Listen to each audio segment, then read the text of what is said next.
Let's do it. Let's start talking some corners. Again, I said it before the show. This is the position that you should be really, really confident in if you're Tennessee going into this season, because there are several question marks when you talk about. I think the defensive line is a small one. I think the front seven in general for Tennessee is a question, just because you're concerned for the pass rush. But as far as the secondary goes, especially the corner position, you're pretty confident in what they have the ability to do. Yeah, and you talk about the front seven with there's at least experience. Right. The tight end, it was a concern going into the season. Now it's even a bigger concern Right. with the defensive line. I don't. It's not a concern, but like you said, it is kind of a question mark, or it's just kind of wait and see. But Mm-hmm. there's definitely talent at those positions, and the pass rush that helps the defensive backs out. Right. But when you have Jeremy Pruitt, Derek Ansley, those guys are two of the best defensive back coaches in the country. And Jeremy Pruitt's known for pumping out DBs into the NFL, especially cornerbacks. And he loves turning athletes into cornerbacks. So he got his first recruiting class, and Alontae Taylor and Bryce Thompson. They were Bryce Thompson and I think Alontae Taylor. They were both SEC all freshman team. But I think Bryce Thompson was a freshman All American. And Bryce Thompson has been, the best defensive back we've had pretty much since he's been on campus. I mean, he's had he's intercepted 6 passes, 15 pass deflections in his, first 2 years, and didn't even play the first 2 games Right. of the season. I had 3 picks against UAB in the first half of last season. But this could be a year where if he has a good year, he is probably gone. He's probably drafted. It's definitely possible. And we're going to see him, get to showcase his talents, because in the second week, Oklahoma loses Jason Hazelwood, but they also have Theo Weiss, who is a 5-star. That's going to be huge for him. And then when Georgia comes to town, he's going to have to go one-on-one with George Pickens, who is probably one of the best wide receivers in the country. Definitely the wide receiver on Georgia's roster. Right, and their offense is just very dynamic too. And the thing is too, I mean, I don't know how often they even go to Bryce Thompson's side. Not that Alontae Taylor or Kenneth George or Warren Burrell, whoever's in the game across from him, I think we all expect Alontae Taylor to start. But it's definitely you definitely see people throwing away from Bryce Thompson more than throwing at him. And you also talked about the pass rush.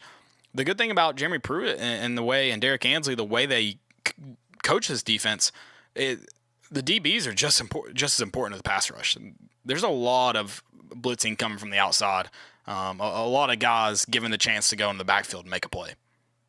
Yeah, I mean, perfect example. Sean Schamberger last year had 3 sacks himself, an interception, 4.5 tackles for loss. So he was big in, run stopping, getting after the quarterback, and in coverage. He was definitely the surprise of the secondary. I mean, I don't think anybody thought he would be that.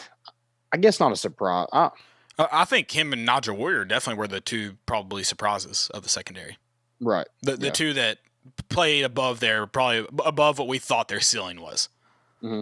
And then with Bryce Thompson, and I think Pro Football Focus had this, but with Bryce Thompson and Sean Schamberger, Thompson had 325 coverage snaps and Schamberger had 361. Didn't allow a single touchdown in those snaps. Well, I mean, I don't know what that means, but I like it. Yeah, I mean, it sounds good. Because they got, I mean, it's just, those stats are just so funny to me, because Tennessee definitely got some touchdowns scored on them in those 320 snaps.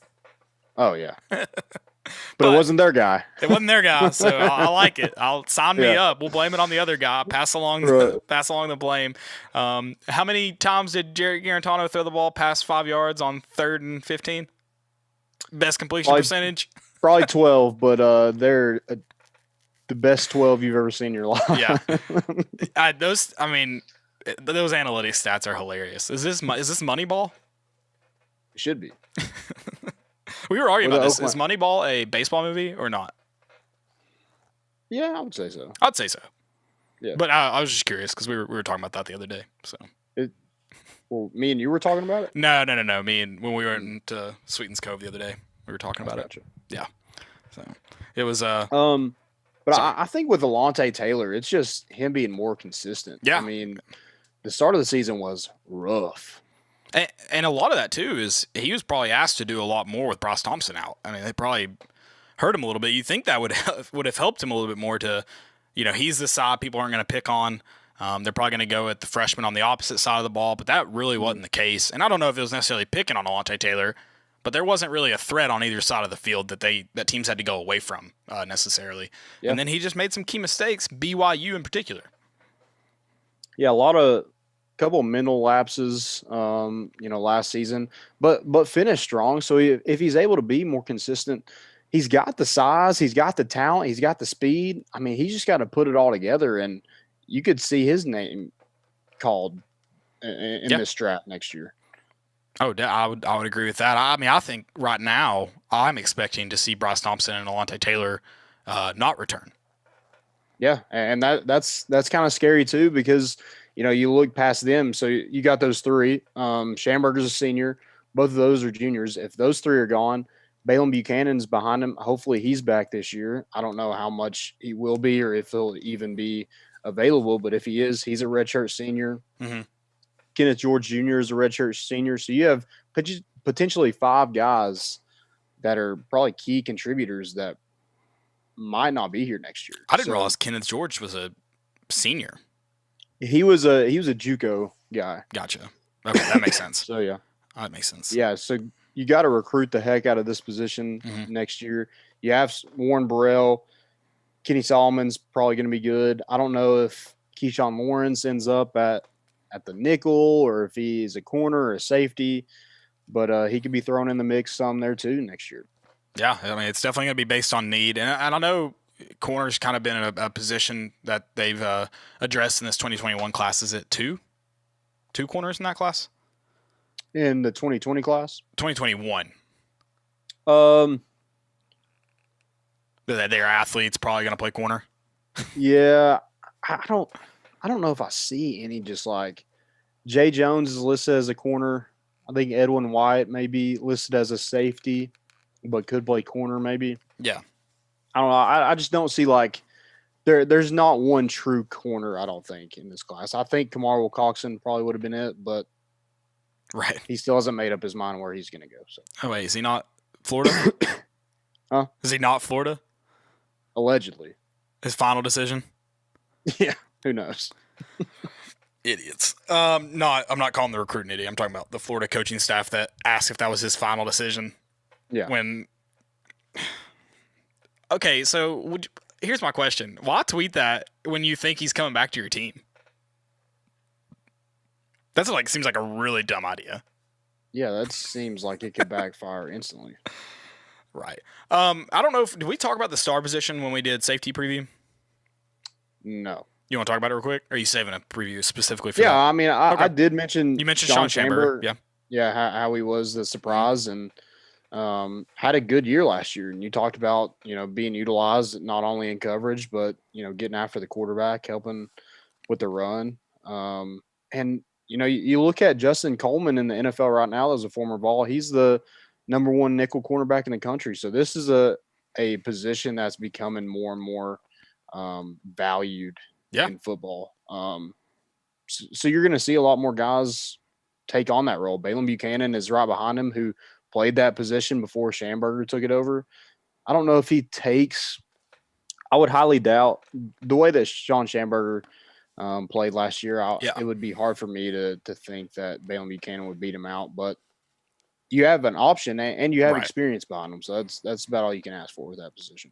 Yeah, and I think Balen Buchanan's probably a guy that you – and maybe he kind of trades snaps out there at star, but he's probably a guy that you stick out wide before Sean Schamberger when you're talking about finding guys behind Alontae Taylor and Bryce Thompson, or finding depth behind them, I guess.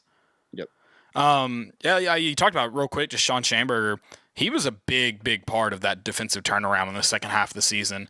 Him, Nigel Warrior, obviously Daniel Batuli as well, and a couple other guys on the defensive front. But yeah, that's That's a very, very important position, especially in Jeremy Pruitt's defense. You need a guy that's quick and strong and can get in the backfield. And Sean Schamberger proved to be that guy. And he was good in pass coverage too. You mentioned he was one of the higher rated pass coverage guys by Pro Football Focus, whatever stat that means. They rated him there, so we're gonna run with it.